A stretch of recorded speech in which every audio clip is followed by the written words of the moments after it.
Ya pemirsa, pria berinisial MRR atau MRR ini menjadi korban penyekapan dan penyiksaan yang dilakukan oleh 3 orang di sebuah kafe di wilayah Durensawit, Jakarta Timur. Ya, penyekapan dan penyiksaan terjadi selama 3 bulan hanya karena hutang.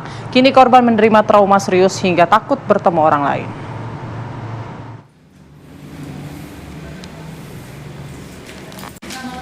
Peristiwa tragis dialami oleh pria berinisial MRR yang menjadi korban penyekapan dan penyiksaan selama 3 bulan yang dilakukan oleh 30 orang pelaku.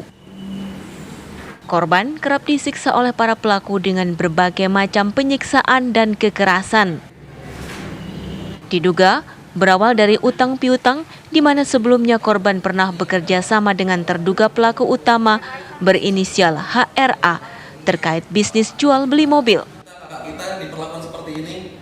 Pelaku kesal lantaran uang sisa penjualan senilai 100 juta rupiah digunakan oleh korban untuk keperluan pribadi.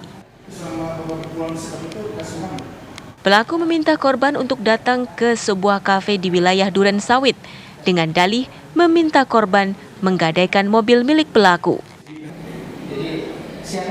Setelah sampai, korban langsung disekap dan dianiaya oleh para pelaku dan puluhan orang lainnya.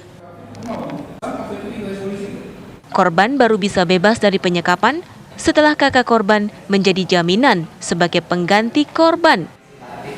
Para pelaku akhirnya membebaskan kakak korban setelah orang tua korban meminta langsung kepada HRR agar kakak korban dilepaskan dan tidak disiksa. Korban baru bisa bebas dari penyekapan setelah kakak korban menjadi jaminan sebagai pengganti korban. Para pelaku akhirnya membebaskan kakak korban setelah orang tua korban meminta langsung kepada HRZ agar kakak korban dilepaskan dan tidak disiksa. Akibat penyiksaan ini, korban mengalami trauma berat. Bahkan saat ini, korban tidak berani bertemu dengan orang lain. Dan kadang-kadang emosinya nongol, ngelihat mobil sedikit, mobil-mobil itu dianggapnya pelaku. Saya dikejar nih di belakang, padahal bukan. Ketakutannya tinggi. Nah dia ketemu, mohon maaf, ketemu dengan teman-teman. Sekarang aja dia nggak mau, ketakutan sekali. Nah dari situlah kita ambil. Saya kemarin konsul ke dokternya juga. Dokternya bilang butuh waktu lama untuk pengobatan jiwanya. Nah ini yang terjadi sekarang. Kasus ini telah dilaporkan oleh pihak keluarga korban ke Polsek Durensawit, Jakarta Timur pada tanggal 19 Juni 2024. Dan keluarga berharap agar para pelaku segera ditangkap. Dari Jakarta, Simon Tobing, TV One mengabarkan. Tidak berpakaian, tidak berbusana, itu pun dijadiin ikon bagi mereka. Ya, untuk mengetahui kronologis penyekapan dan penyiksaan korban selama 3 bulan oleh 30 orang pelaku, kita sudah bersama reporter TV One Putri Sofia. Silakan Putri Sofia. Ya Putri dan juga pemirsa, selamat siang. Memang berawal dari transaksi jual beli mobil berujung miris ini terjadi pada pria berusia 23 tahun berinisial MRR di Durensawit, Jakarta Timur. Dari pantauan kami, saat ini kami berada di tempat kejadian perkara, ya ini di mana ini adalah tempat kafe yang diduga menjadi tempat penganiayaan dan juga serangkaian penyiksaan yang dialami oleh MRR. Dari pemantauan kami memang sejak 2 atau 3 jam yang lalu untuk di lokasi sendiri ini memang terpantau tidak ada aktivitas sebagaimana layaknya sebuah kafe ataupun restoran berdiri.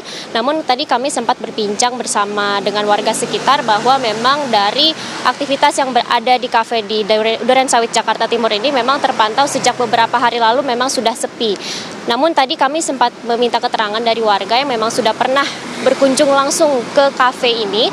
Memang terpantau, kami tidak bisa memastikan memang di mana tempat penyiksaan dan juga penganiayaan yang dilakukan, tapi memang dari struktur bangunan sendiri, kafe ini berdiri dengan 3 lantai, yang mana pada lantai 2 ini terdapat ruang musola dan juga ruangan tidak terpakai yang kerap digunakan oleh para pemilik ataupun pemilik dari kafe ini bersama dengan teman-temannya untuk beristirahat.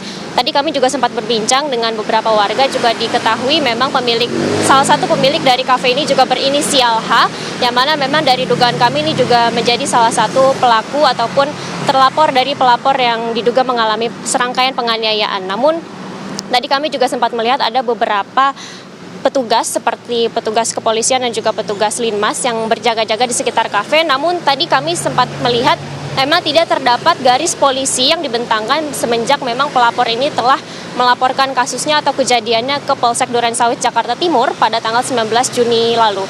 Namun dari keterangan kepolisian dan juga keterangan dari kuasa hukum dan juga keluarga dari pelapor ataupun korban ini mengaku bahwa serangkaian penyiksaan ataupun dugaan penganiayaan yang dilakukan di dalam kafe ini sudah terjadi memang sejak 3 atau 4 bulan yang lalu, yang mana ini berawal dari sengketa jual beli mobil, yang mana korban ini mengaku tidak mengembalikan sekian jumlah uang kepada pemilik dari kafe tempat saya melaporkan saat ini.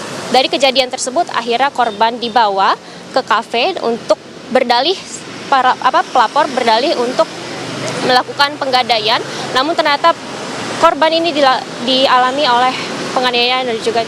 Namun kami masih memantau bagaimana kondisi yang ada di kafe ini, bagaimana juga selanjutnya dari kepolisian. Kembali ke studio. Ya, Putri Sofia, terima kasih atas laporan Anda langsung dari TKP. Terima kasih.